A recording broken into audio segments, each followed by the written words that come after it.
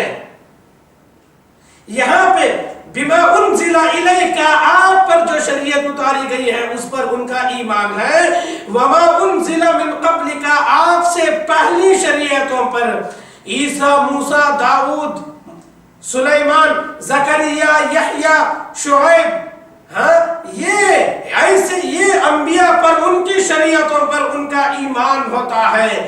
وہ لوگ، ان لوگوں کا ذکر کرنے کے بعد اللہ نے کیا کہا؟ اولئک علی ھدی من ربہم، یہ لوگ اپنے رب کی ہدایت پر ہیں۔ تو ہدایت پر کون ہے؟ آپ کی شریعت پر جن کا ایمان ہے، آپ کی شریعتوں کے پہلے جن پر ایمان ہے، آپ کی شریعتوں سے پہلے، آپ سے پہلے کی شریعتوں پر جن کا ایمان ہے، وہ ہدایت پر۔ وَأُولَئِكَ هُمُ الْمُفْلِحُونَ، اور یہی لوگ کامیاب ہیں۔ تو معلوم یہ ہوا اگر کوئی نبی کے بعد کے لوگوں کی طرف دعوت دیتا ہے، ان کی طرف منسوب ہونے کے لیے بولتا ہے، وہ ہدایت پر بھی نہیں ہے اور وہ کامیاب بھی نہیں ہے، اور اتنا ہی نہیں بلکہ وہ ہدایت کی طرف بلانے کے حقدار بھی نہیں۔ ہاں، ان کی دعوت ہدایت پر مبنی نہیں ہے۔ اس آیت کریمہ کی روشنی میں ان کی دعوت ہدایت پر مبنی نہیں ہے، اس لیے کہ ہدایت پر مبنی آپ کے شریعتوں کے بعد کی طرف بلانے کو نہیں کہا جاتا۔ من دعا الی ھدی، جو آدمی کسی ایک آدمی کو ہدایت کی طرف بلاتا ہے، آپ کے بعد والوں کی طرف بلانے کو ہدایت نہیں کہیں گے۔ کانا لہو من الاجر مثل اجور من تبعہ، جتنے لوگ اس پر عمل کریں گے اس کے برابر اللہ تعالیٰ ان کو اجر دے گا۔ لا ينقص ذلك من اجورهم شیئا، اور ان کے اجر سے اللہ تعالیٰ ذرا برابر میں کم نہیں کرے گا۔ آئیے علم کی بات کو سمجھنے کے لیے ایک اور حدیث کی طرف ہم آگے آتے ہیں۔ مسلم کتاب الوصیہ کی حدیث ہے، راوی ابو ہریرہ رضی اللہ عنہ۔ روایت اس طرح ہے، عن ابی ہریرہ رضی اللہ عنہ قال قال رسول اللہ صلی اللہ علیہ وسلم اذا مات الانسان انقطع عنه عمله الا من ثلاث، صدقۃ جاریۃ او علم ينتفع به او ولد صالح يدعو له، رواہ مسلم فی کتاب الوصیہ، باب ما يلحق الانسان من الثواب بعد وفاتہ، کہ رسول اللہ صلی اللہ علیہ وسلم نے فرمایا جب آدمی کی وفات ہوتی ہے تو اس کے اعمال کا سلسلہ ختم ہو جاتا ہے، مگر تین چیزوں کی بنیاد پر باقی رہتا ہے۔ ایک صدقہ جاریہ، اور یہ ایک ایسا علم چھوڑ جائے جس سے لوگ فائدہ اٹھائیں۔ دیکھیے، ہمیں جو علم حاصل کرتے ہیں ہمیں اس کا فائدہ ہونا ہے، ہم جو علم حاصل کرتے ہیں اس کا فائدہ ہونا ہے۔ فائدہ کیسے ہونا ہے؟ وہ علم ہم لوگوں تک پہنچائیں، وہ علم چھوڑ جائے، اس علم کے ذریعے سے کتاب و سنت کی تشریح کریں، اور وہ علم ہم لوگوں پاس پہنچائیں، لوگوں تک پہنچائیں۔ جب یہ علم لوگوں تک پہنچے گا تو ہمارے مرنے کے بعد بھی اس کا ثواب ملے گا، ہمارے مرنے کے بعد بھی اس کا اجر ملے گا۔ اور دیکھیے، ہم دیکھتے ہیں یہ محدثین ہیں، مفسرین ہیں، حافظ ابن حجر الاسقلانی رحمہ اللہ، بخاری کی شرح کے فتح الباری کے نام، حافظ عماد الدین ابن کثیر رحمہ اللہ، قرآن حکیم کی شاندار تفسیر کی، ایسی بے شمار حدیث کی شروحات ہیں اور قرآن حکیم کی تفاسیر ہیں، میں نے مثال کے طور پر نام لیا ہوں، لیکن آج پوری دنیا ان سے فائدہ اٹھا رہی ہے۔ یہ علم نافع ہے، فائدہ مند علم ہے جو چھوڑ کے چلے گئے لیکن اس کا اجر ان کو برابر مل رہا ہے. یہ علم نافع ہے, یہ علم نافع کی فضیلت ہے, فائدہ مند علم ہے. رسول اللہ صلی اللہ علیہ وسلم علم نافع کا سوال کرتے تھے نمازوں کے بعد, خاص کر فجر کی نماز کے بعد آپ ضرور یہ دعا پڑھتے ہیں, اللہم انی اسألک علما نافعا ورزقا طیبا وعملا متقبلا. اے اللہ تو مجھے فائدہ مند علم عطا فرما اور پاک روزی عطا فرما اور قبول ہونے والے عمل کی توفیق عطا فرما. یہ دعا کرتے تھے اس لیے کہ علم نافع کی بڑی اہمیت ہے, بڑی فضیلت ہے اس کی. دیکھیے ترمذی کی حدیث ہے, راوی ابو ہریرہ رضی اللہ تعالیٰ عنہ ہے, عن ابی ہریرہ رضی اللہ عنہ قال قال رسول اللہ صلی اللہ علیہ وسلم الدنیا ملعونۃ وملعون ما فیها الا ذکر اللہ تعالی وما والاه عالما ومتعلما رواہ الترمذی. رسول اللہ صلی اللہ علیہ وسلم نے فرمایا یہ پوری دنیا ملعون ہے, الدنیا ملعونۃ, یہ پوری دنیا پر لعنت ہے, ملعون ما فیہا, یہ دنیا میں جو کچھ ہے سب پر اللہ کی لعنت ہے, ملعون ہے وہ سب چیزیں, لعنتیں ہیں. الا ذکر اللہ, مگر اللہ کے ذکر کو چھوڑ کر, اللہ کے ذکر کے علاوہ, وما والاہ, اور اللہ کے ذکر کو قریب کرنے والی چیزیں. قرآن حکیم ہے, احادیث, کتب احادیث ہیں, اور دعاؤں کی کتابیں ہیں, اللہ کے ذکر کی کتابیں ہیں, مساجد ہیں. یہ سب چیزیں اللہ کے ذکر کو, اللہ کے ذکر کے لیے واسطے ہیں. ان کے علاوہ یہ پوری دنیا کی چیزیں لعنتی ہیں. لیکن اس کے اندر ہمارا گھر بھی آ گیا, ہماری سواری بھی آ گئی, کیا یہ سب لعنتی ہیں؟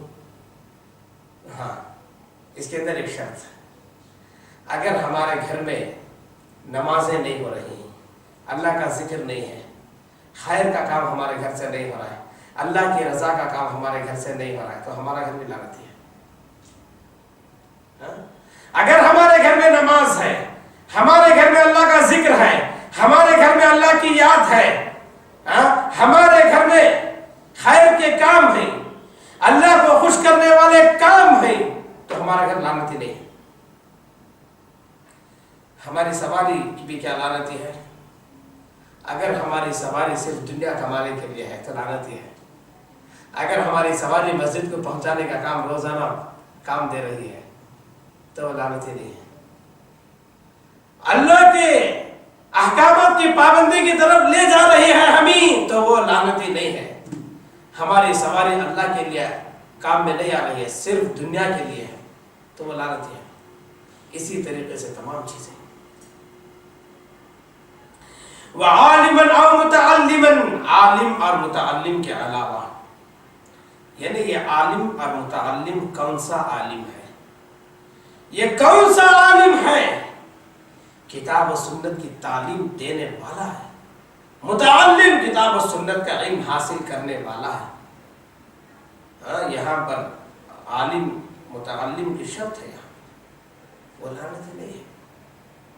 اس کا مطلب کیا؟ کوئی آدمی انجینئرنگ کر رہا ہے, ڈاکٹری کر رہا ہے, سافٹ ویئر انجینئر ہے,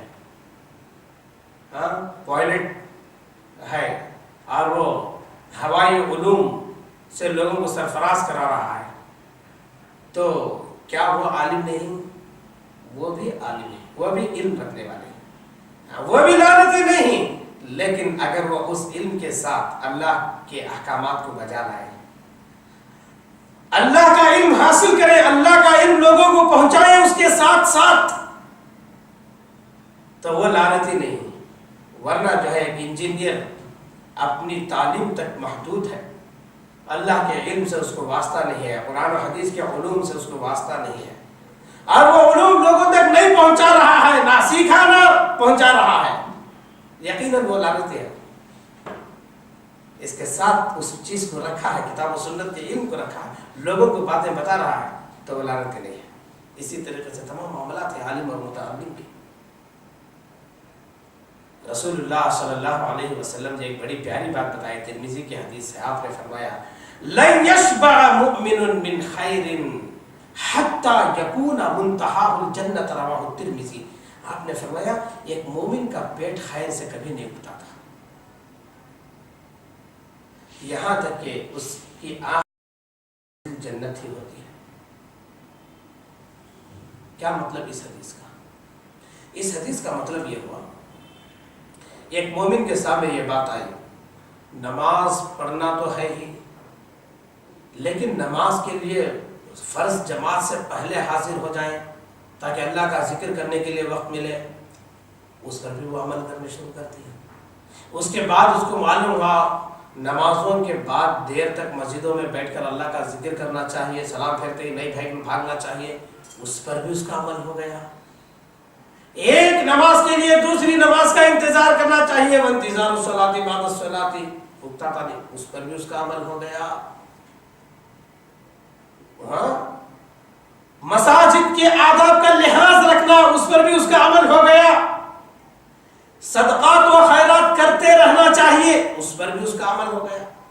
یعنی ایک مومن اکتاتا نہیں، یہ کتنی باتیں پر میں کتنی باتوں کو سنوں اور کتنی باتوں پہ عمل کروں، کبھی وہ نہیں اکتاتا۔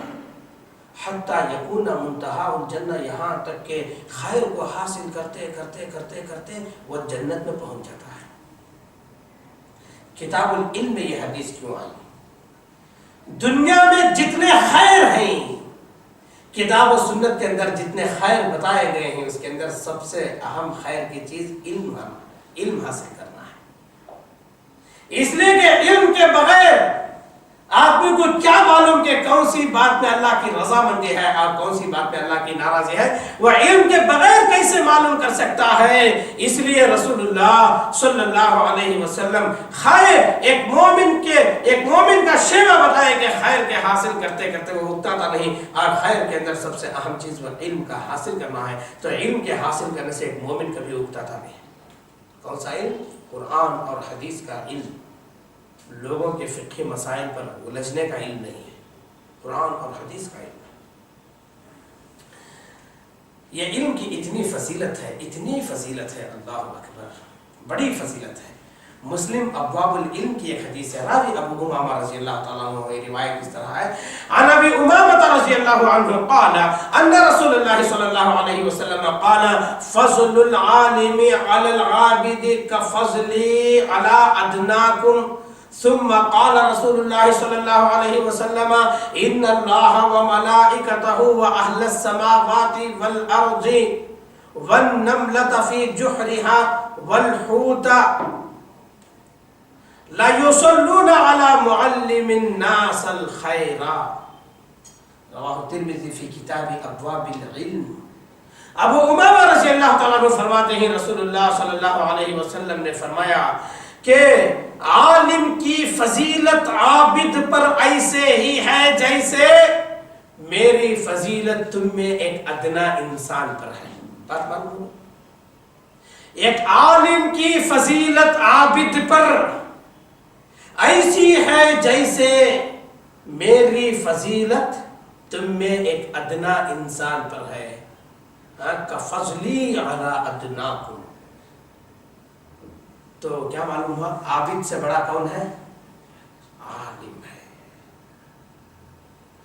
لیکن ذرا یہاں پہ کون سا عالم ہے اور کون سا عابد ہے اس کو بھی سمجھ لیں۔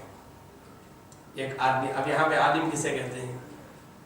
مدرسے سے پڑھ کے فارغ ہوئے علامہ، باہر آئے، وہ عالم ہو گئے۔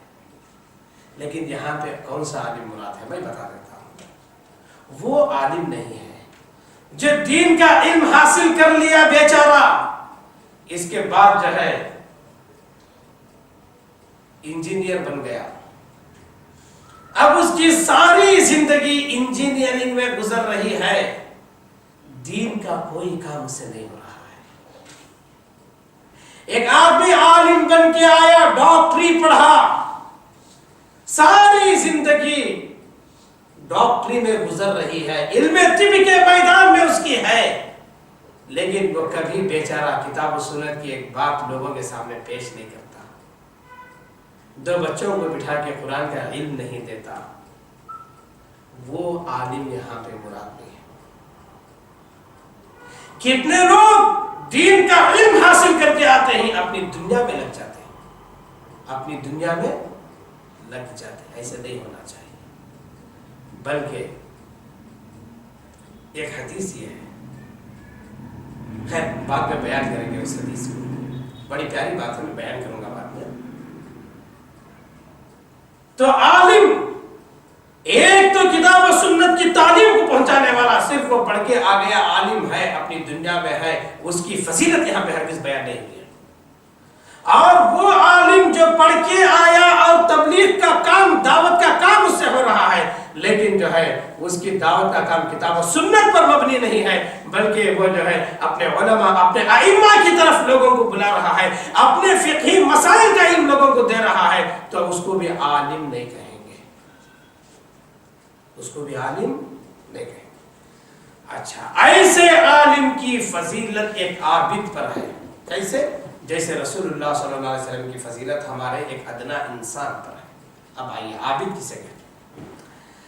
اس آدمی کو عابد نہیں کہتے جو کبھی وقت ملا تو عصر کی نماز ادا کر لیا، کبھی وقت ملا تو مغرب ادا کر لیا، ہاں کبھی چھٹی کا دن ہے تو فجر پڑھ لیا، اس کو عابد نہیں کہیں گے، بلکہ عابد اللہ کی جملہ عبادتوں کی پابندی کرتا ہے اور اس کا اہتمام رکھتا ہے، اسے عابد کہتے ہیں۔ اور ایسے عالم کو فضیلت ہے، ایسے عابد پر جیسے اللہ کے نبی صلی اللہ علیہ وسلم کی فضیلت ہم میں ایک ادنا انسان پر ہے۔ بات سمجھ میں آ گئی ہوگی۔ ثم قال رسول اللہ صلی اللہ علیہ وسلم، پھر رسول اللہ صلی اللہ علیہ وسلم نے فرمایا، ان اللہ وملائکتہ واہل السماوات والارض حتى النملة في جحرها والحوت ليصلون على معلم الناس الخير، رواه الترمذی فی ابواب العلم، کہ ایسے لوگوں پر پھر آپ نے فرمایا کہ بے شک اللہ تعالی، اس کے ملائکہ اور آسمان والے اور زمین والے، یہاں تک کہ حتی النملۃ فی جحرہا، بل کے اندر رہنے والی چونٹی، والحوتا اور پانی میں رہنے والی مچھلی، یہ تمام کے تمام مغفرت کی دعائیں کرتے ہیں۔ کس کے لیے؟ لوگوں کو خیر کی تعلیم، لوگوں کو قرآن اور حدیث کی تعلیم دینے والے کے لیے یہ سب دعائیں کرتے ہیں۔ اللہ اکبر۔ ہاں بشرطے کہ وہ تعلیم دینے والا اخلاص کی بنیاد پر دے، اپنے آپ کو بڑا علامہ اور بڑا عالم بتانے کی نیت سے نہ دے۔ اگر اخلاص کے ساتھ دے رہا ہے، اتنے لوگ کون کون؟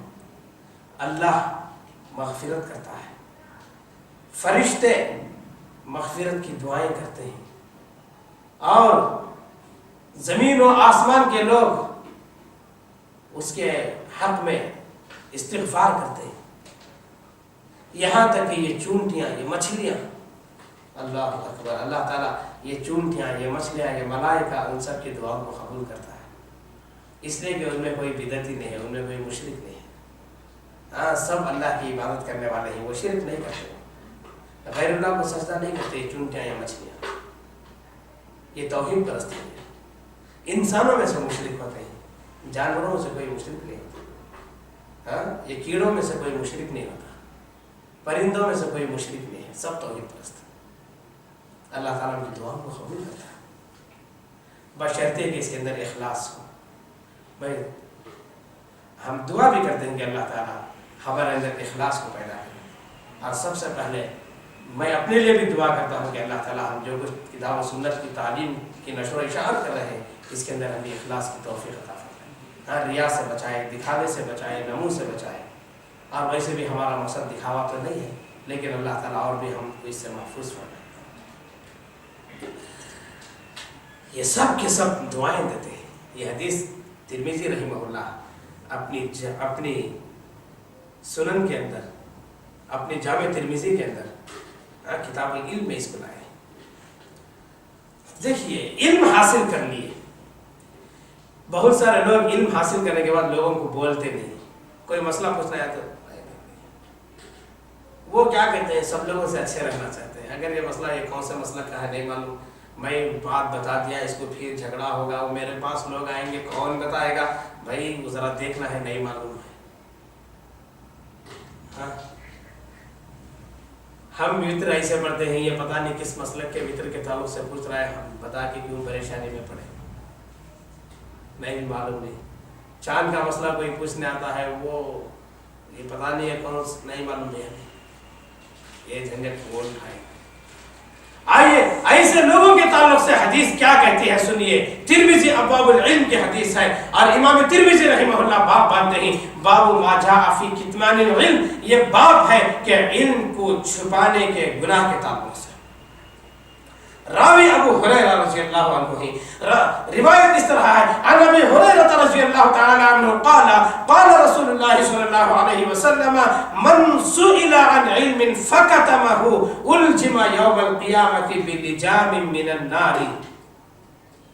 رواه الترمذي في ابواب العلم باب ما جاء في کتمان العلم، کہ رسول اللہ صلی اللہ علیہ وسلم نے فرمایا من سئل عن علم، کسی سے علم پوچھا جائے، یہ مسئلہ کیا ہے ذرا بتائیے، فکتمہ، اس کو وہ چھپاتا ہے. یعنی چھپاتا کب ہے آدمی، چھپاتا کب ہے، اس کے پاس جو چیز ہے اسی کو تو چھپاتا ہے، جب نہیں ہے تو چھپانے کی کیا ضرورت ہے. یہ باٹل میرے پاس ہے، اگر کوئی مجھ سے پانی پوچھے تو میں چھپا لوں گا. میں چھپاتا کب ہوں، یہ چیز میرے پاس ہے تبھی تو میں چھپاؤں گا، یہ چیز میرے پاس ہے ہی نہیں تو یہ چھپانے کا سوال ہی کہاں پیدا ہوا. من سئل عن علم، اگر کوئی کسی سے علم کے بارے میں پوچھا جائے، فکتمہ، اور اس کو چھپاتا ہے، بولنا نہیں چاہتا، الجم لہ یوم القیامت بلجام من النار، اللہ تعالیٰ قیامت کے دن انگار کی لگام اس کے منہ پہ پہنائے گا. کون سی لگام؟ انگار کی لگام، آگ کی لگام. الجم لہ یوم القیامت بلجام من النار، آگ کی لگام پہنائے گا. ہاں لوگ ان کو چھپانا آسان سمجھتے ہیں.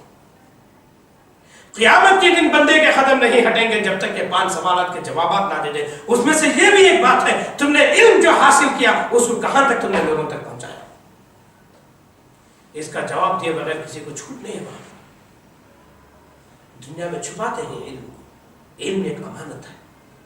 رسول اللہ صلی اللہ علیہ وسلم عرفات کے میدان میں 1 لاکھ سے زائد صحابہ کرام کے سامنے جو جامع تقریر فرمائی، آپ نے اس کے بعد کیا کہا؟ الا فلیبلغ الشاہد الغائب، یہاں پہ جو ہے وہ یہ باتوں کو جو نہیں آیا ہے اس تک پہنچائے. صحابہ کرام دنیا میں پھیل گئے ان باتوں کو پہنچانے کے لیے. علم پہنچانا چاہیے. علم یہ رکھنے کی چیز نہیں ہے، علم جتنا خرچ کریں گے اتنا وہ بڑھنے والی چیز ہے. اور ایک بات میں آپ کو بتاؤں، اگر کوئی علم اس لیے حاصل کرتا ہے، دین کا علم، وہ عالم صاحب عالم ہیں، کتنی دولت ہے ان کے پاس، یہ سب علم کی بدولت ان کو ملی ہے. ہاں میں بھی عالم بنوں گا، مجھے بھی دولت مل جائے گی. تو ان کے پاس کتنا بڑا خاص مکان ہے. ہاں وہ لوگ بھی تجارت کریں، ان کے پاس کچھ نہیں ہے. یہ عالم بن کے آئے، شاندار مکان ہے، ان کی کار شاندار ہے. ہاں ان کی زندگی کتنی اچھی ہے، خوشحال زندگی، کھاتا پیتا گھرانہ ان کا ہو گیا ہے. ہاں یہ تمام چیزیں ان کے پاس ہیں. تو اس لیے ایک کام کریں گے، دنیا ہے اس کے اندر بہت دولت ہے، ہم بھی دین کا علم حاصل کرنے جائیں گے. ان لوگوں کا انجام کیا ہے حدیث کی روشنی میں سن لیجیے. ہاں بخاری کتاب العلم کی، ابو داؤد کتاب العلم کی حدیث ہے. امام ابو داؤد رحمہ اللہ اپنی کتاب کے اندر اس حدیث کو لا کر کتاب العلم میں لاتے ہیں. روایت اس طریقے سے ہے، عن ابی ہریرہ رضی اللہ تعالی عنہ قال قال رسول اللہ صلی اللہ علیہ وسلم من تعلم علما مما يبتغى به وجه الله عز وجل لا يتعلمه الا ليصيب عرضا من الدنيا لم يجد عرف الجنة. یوم القیامت، رواہ ابو داؤد فی کتاب العلم۔ رسول اللہ صلی اللہ علیہ وسلم نے فرمایا کوئی آدمی وہ علم حاصل کرتا ہے، من تعلم علما، ایسا علم حاصل کرتا ہے مما یبتغى به وجه اللہ، وہ علم سے اللہ خوش ہے، اللہ کی رضا اس سے حاصل ہونے والی ہے، ایسا علم اللہ کی رضا اللہ کی خوشی کا علم کوئی حاصل کرتا ہے، لا يتعلمه الا ليصيب به عرضا من الدنيا، وہ اس لیے حاصل کرتا ہے کہ دنیا کمائے۔ وہ عالم صاحب اتنی شاندار زندگی گزار رہے ہیں کہ میں بھی عالم ہو جاؤں گا تو یہ سب مجھے بھی ملے گا۔ یہ نیت سے کوئی عالم دین کا علم حاصل کرتا ہے دنیا حاصل کرنے کے لیے، لم یجد عرف الجنہ یوم القیامہ، قیامت کے دن ایسا آدمی جنت میں داخل ہونا تو دور کی بات، جنت کی خوشبو تک اس کو نہیں ملے گی۔ جنت کی خوشبو تک اس کو نہیں ملے گی، اس لیے کہ اللہ کی رضامندی کا علم وہ حاصل کیا، قرآن و حدیث کا علم حاصل کیا، دنیا حاصل کرنے کے لیے تقریر کر کے خوب پیسے کمائیں گے، میری تقریر نیٹ پہ جائے گی، میری تقریر کو سننے کے لیے ہزاروں لوگ، سووں لوگ، سینکڑوں لوگ جمع ہوں گے، شہرت ہوگی میری، اس سے دنیا کے وسائل میرے لیے حاصل۔ غلط ہے دوست، غلط ہے۔ لوگوں کو ضلالت سے بچانے کے لیے، ہدایت کی طرف لانے کے لیے کام کرنا ہے، دنیا حاصل کرنے کے لیے۔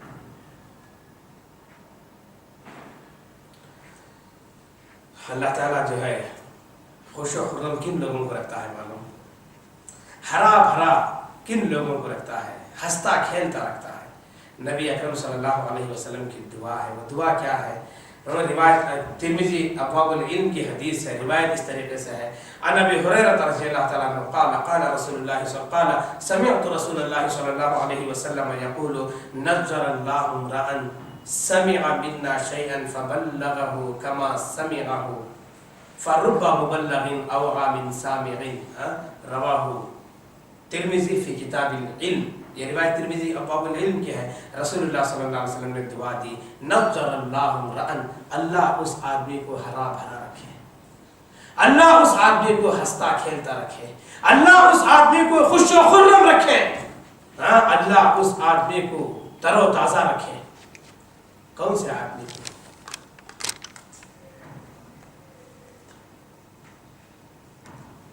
کون سے آدمی کو؟